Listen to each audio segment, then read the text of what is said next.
आप सभी को मैं प्रणाम करता हूं। भाइयों बहनों, आज आप देख रहे हैं कि उहेर से लेकर भरतपुर, भरतपुर से लेकर के डीग लगातार आपने देखा कि विकास की सौगातें मिली हैं और आप देख रहे हैं कि विकास की सौगातें हर विधानसभा के लिए, क्योंकि 2.5 साल के अंदर हमने हर विधानसभा में जो हमारे विधायक ने कहा है, हमारे वहां की जनता ने जो जिस विकास के लिए कहा है, उस विकास के लिए हमने पैसा दिया है और लगातार उन विधानसभाओं में काम हो रहा है। आप जानते हैं यह भरतपुर महाराजा सूरजमल जी की धरती है। लोहागढ़ का किला शौर्य और स्वाभिमान गौरव का प्रतीक है। यहाँ के हमारे पर्यटन स्थल भी हैं और यहाँ का हमारा पत्थर भी दुनिया में जाना जाता है।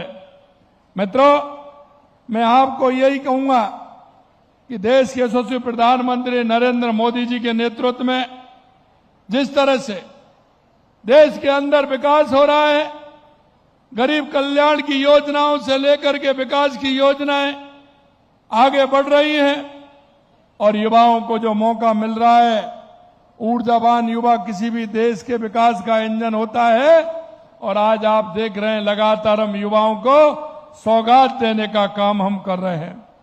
उनका विकास बचपन से ही शुरू होना चाहिए।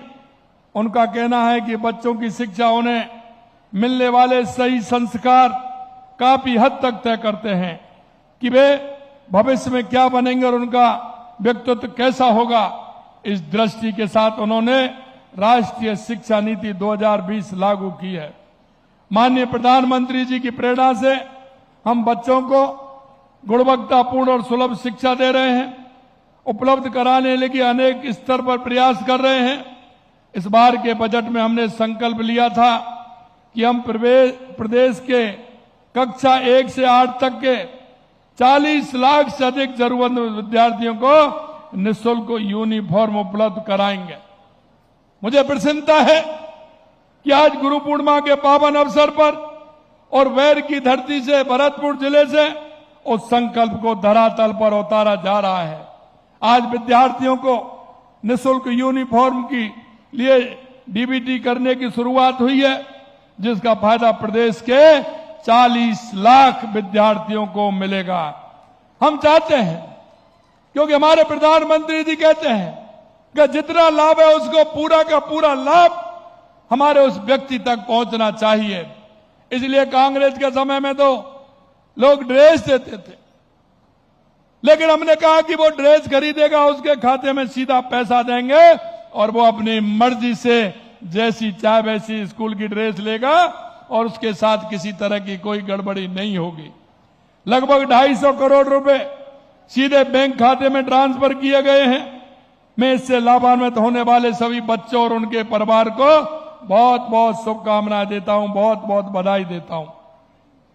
आज मिशन पढ़ो राजस्थान अभियान शुरू किया गया है। यह अभियान विद्यार्थियों में पढ़ने की बुनियादी क्षमता विकसित करने का, अध्ययन की संस्कृति को सशक्त बनाने और विद्यालय में सकारात्मक शैक्षणिक वातावरण तैयार करने की दिशा में यह महत्वपूर्ण कदम है। खेल, भ्रमण और रचनात्मक कार्यों के जरिए पढ़ाई को रोचक बनाने के लिए गतिविधि आधारित निपुण कैलेंडर विमोचन किया गया है और दृष्टिबाधित विद्यार्थियों को टैबलेट का वितरण किया गया है। अच्छा कार्य करने वाले प्रधानाचार्य को सम्मानित किया है। मैं आप सभी को बधाई देता हूं, शुभकामनाएं देता हूं।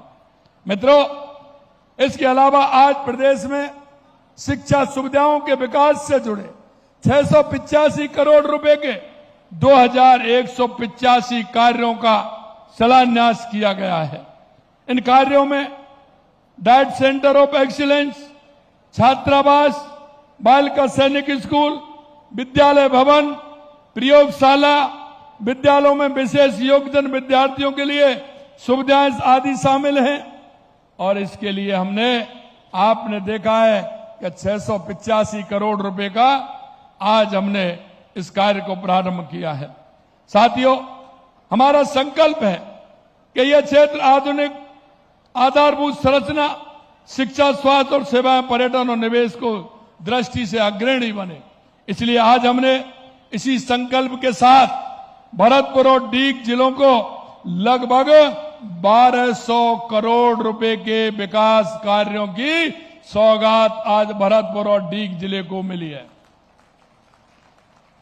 मैं आपसे यह भी कहना चाहता हूं मेरे भाइयों, भरतपुर जिले के लिए 1062 करोड़ रुपए के विकास कार्यों का लोकार्पण और शिलान्यास किया गया है।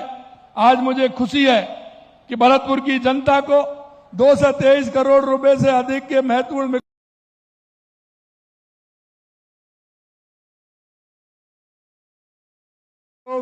नेचुरोपैथी कॉलेज का लोकार्पण हुआ है। 17 करोड़ रुपए की लागत का क्षेत्रीय फोरेंसिक विज्ञान प्रयोगशाला का आधुनिक भवन बनकर तैयार हुआ है। 15 करोड़ रुपए से लागत से भरतपुर शहर के मुख्य सड़कों को सुदृढ़ीकरण किया गया है। 10.5 करोड़ रुपए से निर्मित रुदावल से बंसी पाटपुर सड़क, ग्रामीण सड़क को बेहतर बनाया गया है। 10.5 करोड़ रुपए की लागत से तैयार हुआ बैर का नया आईटी भवन युवाओं को तकनीकी कौशल से जोड़कर रोजगार के नए द्वार खोलेगा। लगभग 10 करोड़ रुपए की लागत से लोहागढ़ स्टेडियम में विवेकानंद यूथ हॉस्टल भी विभिन्न सुविधाओं का विकास कराया गया।